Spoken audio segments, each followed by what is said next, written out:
Class 12th start करते हैं और नेक्स्ट टॉपिक जिसका नेम है current density. In previous topic हमने पढ़ा था ओम्स लॉ क्या होता है, उसकी वी एंड आई ग्राफ पढ़ा था और उसके बाद में हमने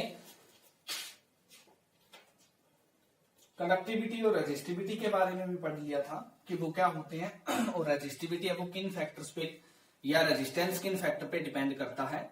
अब और नेक्स्ट टॉपिक है current density. Current density actually में डिफाइन करती है कि किसी गिवन एरिया में से कितना करंट पास हो सकता है, किसी गिवन एरिया में से कितना करंट पास हो सकता है, उसके बारे में हमें कौन बताता है, करंट डेंसिटी बताती है। क्या होती है, the amount of charge following per second through a unit area held normal to the direction of flow of charge at that point। कि किसी पार्टिकुलर एरिया में से पर सेकंड कितना चार्ज फ्लो कर रहा है उसके बारे में हमें कौन बताता है, करंट डेंसिटी। और करंट डेंसिटी वो क्वांटिटी है जो एक्चुअली में करंट की वैल्यू बताती है कि किसी गिवन एरिया में से कितना करंट फ्लो करेगा। मान लो कोई करंट है वो ऐसे फ्लो कर रहा है और ये गिवन एरिया है, यानी किसी एरिया में से ये हमारा एरिया है और करंट अगर ऐसे फ्लो कर रहा है, चार्ज ऐसे फ्लो कर रहा है, तो इस परपेंडिकुलर एरिया में से कितना चार्ज फ्लो कर रहा है उसके बारे में कौन बताता है, करंट डेंसिटी। करंट डेंसिटी को जे से डिनोट करते हैं, स्मॉल जे से। तो करंट डेंसिटी क्या होती है, चार्ज पर सेकंड पर यूनिट एरिया, यानी करंट पर यूनिट एरिया को हम क्या बोलते हैं, करंट डेंसिटी बोलते हैं। क्लियर। मान लो ये हमारा कोई एरिया है, इसमें करंट ऐसे फ्लो कर रहा है और एरिया है जो थोड़ा स्लाइड है और करंट ऐसे फ्लो कर रहा है। तो हमें क्या करना है, हमेशा एरिया है वो परपेंडिकुलर लेना है to the direction of current के। तो हमने यहां पर एरिया का कंपोनेंट बनाया जो करंट की डायरेक्शन यानी करंट के परपेंडिकुलर जो हमारा वेक्टर बना है वो क्या है हमारा a cos थीटा। यानी करंट डेंसिटी किसके इक्वल हो गई, करंट डेंसिटी हमारी इक्वल हो गई करंट पर unit area in the direction normal to the area. यानी एरिया वेक्टर क्या बन गया हमारा a cos of theta. This is the current density. और हम करंट को डिफाइन कर सकते हैं, करंट किसके इक्वल आएगा, जे a cos ऑफ थीटा, या करंट किसी एरिया में से कितना निकलेगा, करंट डेंसिटी इनटू एरिया, यानी dot product of current density and area of the conductor. Clear. तो आई एक्चुअल आई की वैल्यू को करंट डेंसिटी बताती है। इसका ऐसा यूनिट क्या है, ampere per metre square, ampere per square metre. और इसकी डायमेंशंस क्या है, AL-2। Clear. Okay. Next topic है कंडक्टेंस और कंडक्टिविटी। रेजिस्टेंस का इनवर्स क्या होता है, कंडक्टेंस होता है, यानी conductance is the reciprocal of resistance. Clear. और इसका ऐसा यूनिट क्या होता है, ओम इनवर्स या फिर इसको बोलते हैं साइमन, ओम इनवर्स या साइमन। कंडक्टिविटी क्या होती है, रेसिप्रोकल ऑफ रेजिस्टिविटी। 1 रेजिस्टिविटी क्या होती है, कंडक्टिविटी। क्लियर। और इसका ऐसा यूनिट होता है साइमन पर मीटर और ओम इनवर्स पर मीटर, ओम इनवर्स पर मीटर। क्लियर। तो यहां से जिसकी रेजिस्टिविटी लो होती है, रेजिस्टिविटी जिसकी लो होती है उसकी कंडक्टिविटी हमेशा क्या होगी, हाई होगी, क्योंकि कंडक्टिविटी है वो इनवर्स होता है रेजिस्टिविटी का। क्लियर। रेजिस्टिविटी लो तो उसकी कंडक्टिविटी क्या होगी, हाई। तो कंडक्टर्स को हम इसकी लैंग्वेज में भी डिफाइन करते हैं कि कंडक्टर वो होते हैं जिनकी रेजिस्टिविटी है वो वेरी लो होती है, जनरली मेटल्स।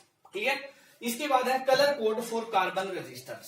स्पेशल टॉपिक है, वेरी इंपॉर्टेंट टॉपिक है। कार्बन रजिस्टर क्या होते हैं, जो कार्बन ब्लैक, क्ले और रिजाइन के बाइंडर से बने होते हैं, यानी स्पेशल टाइप के रजिस्टर्स होते हैं जिनकी वैल्यू हम अपने अकॉर्डिंग फिक्स कर सकते हैं, जिनकी वैल्यू हम क्या कर सकते हैं, अपने अकॉर्डिंग फिक्स कर सकते हैं। क्लियर। और इनकी वैल्यू को डिफाइन करने का मेथड है कलर कोड। क्या मेथड है, कलर कोड।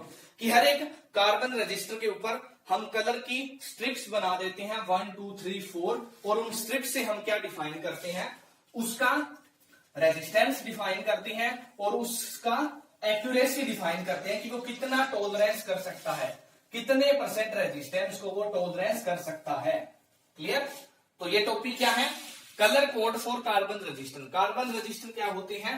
कार्बन में क्ले और रेजाइन के मिक्सचर होते हैं जिनको हम अपने अकॉर्डिंग रेजिस्टेंस की वैल्यू दे सकते हैं, और इनका रेजिस्टेंस है वो सीधा नहीं बताया जाता, कलर कोड की फॉर्म में बताया जाता है। कैसे बताया जाता है? मान लो ये हमारे पास एक कलर कोड रजिस्टर है, इसके ऊपर 2-3 स्ट्रिप बना दी जाती है, अलग अलग कलर की स्ट्रिप है वो बना दी जाती है। मोस्टली 4 होती है, लेकिन कई बार 3 भी होती है। तो उन 3 स्ट्रिप्स को देखकर हम इसका रेजिस्टेंस पता कर सकते हैं और इसकी टॉलरेंस यानी एक्यूरेसी टॉलरेंस की वैल्यू पता कर सकते हैं कि कितना % ये टॉलरेट कर सकता है। क्लियर? मान लो हमारा पहला कलर है ब्लू, पहली स्ट्रिप किस कलर की है? ब्लू कलर की। दूसरी स्ट्रिप है हमारी रेड कलर की, तीसरी स्ट्रिप हमारी है ऑरेंज कलर की। जो फोर्थ स्ट्रिप हो सकती है उसके अंदर 3 कलर हो सकते हैं, गोल्ड, सिल्वर या नो फोर्थ बैंड। कई बार फोर्थ बैंड दिया नहीं होता, इसके लिए मान लेते हैं हम सिल्वर कलर की। हमारा जो फोर्थ बैंड है वो कौन से कलर का है? सिल्वर कलर का। तो ये डायरेक्ट मेथड है कार्बन रेजिस्टेंस का, रेजिस्टेंस फाइंड आउट करने का, उनकी टॉलरेंस % फाइंड आउट करने की। और इसको याद कैसे रख सकते हैं? कलर कोड को इसको याद इस सेंटेंस से रख सकते हैं, B Roy of Great Britain had very good wife.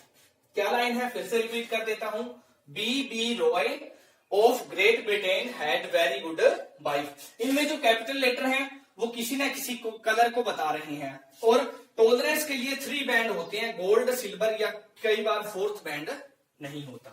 Clear? तो क्या होता है? पहले बी का मतलब होता है ब्लैक, दूसरा B brown, R red, O orange, Y yellow, of में कुछ नहीं, ग्रेट का जी ग्रीन, बी ब्रिटेन का बी ब्लू, हैड में कुछ नहीं, capital B for violet, capital G for green, and after that हमारा क्या आ गया? डब्ल्यू फॉर सॉरी, ये गुड का जो जी है वो होता है हमारा ग्रे, और जो डब्ल्यू है वो हमारा होता है व्हाइट। जो गुड का जी है वो किसको बताता है? ग्रे स्ट्रिप को बताता है। क्लियर? समझ आ गया सभी को? और ये 3 टॉलरेंस के मेथड है, यानी इसकी जो टॉलरेंस % है वो क्या है? अगर गोल्ड की स्ट्रिप है, सिल्वर स्ट्रिप है या फोर्थ बैंड नहीं है, तो इसके लिए हम बैंड सिस्टम का यूज करते हैं।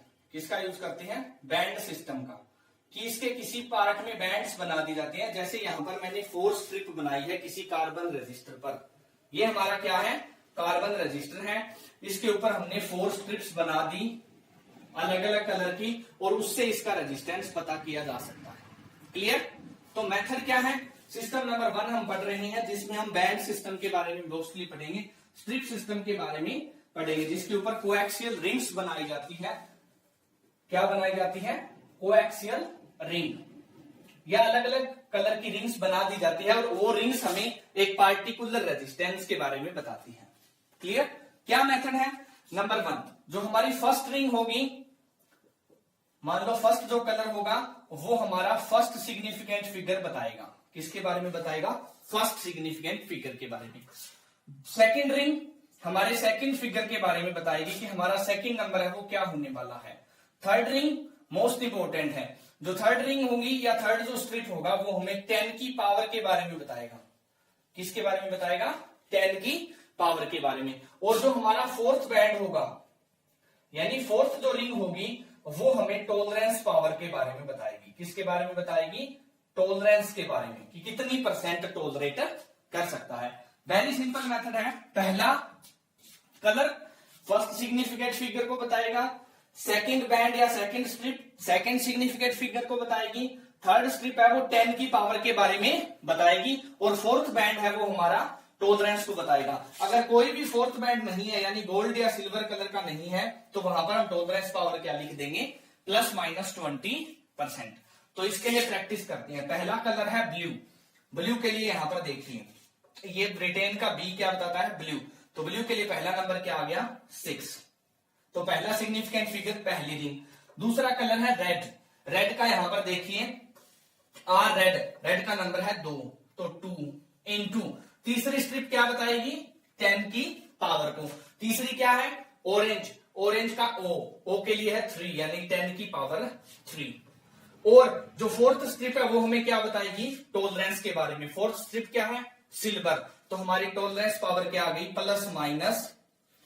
10%। ये आ गया इसका रेजिस्टेंस, यानी जो हमें कार्बन रेजिस्टेंस दिया गया है उसका रेजिस्टेंस ये है। क्लियर? एक और प्रैक्टिस कर लेते हैं। मान लो हमारे पास इस टाइप का कार्बन रेजिस्टर है, उसके ऊपर ओनली 3 स्ट्रिप बनी हुई है, 3 बैंड बने हुए हैं। कितने बैंड बने हुए हैं? 3। पहला बैंड है वो हमारा बता रहा है ब्लैक को, दूसरा बैंड है वो हमारा बता रहा है येलो को, और तीसरा जो बैंड है वो मान लो बता रहा है हमारा ग्रे कलर को, और फोर्थ बैंड इसमें नहीं है। अगर फोर्थ बैंड नहीं है तो हमारे पास ये देखिए टॉलरेंस क्या है, ±20%। क्लियर? तो पहला ब्लैक के लिए यहां से देखिए ब्लैक 0, तो पहला फिगर सिग्निफिकेंट फिगर क्या आ गया? 0, यानी पहला डिजिट 0। दूसरा है येलो, येलो के लिए हम क्या लिखेंगे? 4 लिखेंगे, तो ये आ गया हमारा दूसरा नंबर। इनटू तीसरी स्ट्रिप क्या बताती है? 10 की पावर। तीसरी क्या है? ग्रे, ये रहा ग्रे के लिए 8, यानी 10 की power 8 into plus minus, fourth band नहीं है तो टॉलरेंस पावर क्या होगी? ±20% ओम। यह आ गया हमारा रेजिस्टेंस, 4 इंटू 10 की पावर 8 ±20% ओम। क्लियर? तो ये आ गया रेजिस्टेंस। आप इसको ऐसे भी लिख सकते हैं, ओम ±10%, या इसका जो एक्यूरेट मेथड है वो ओम ±20% इसकी टॉलरेंस पावर है। Clear? Have a good day.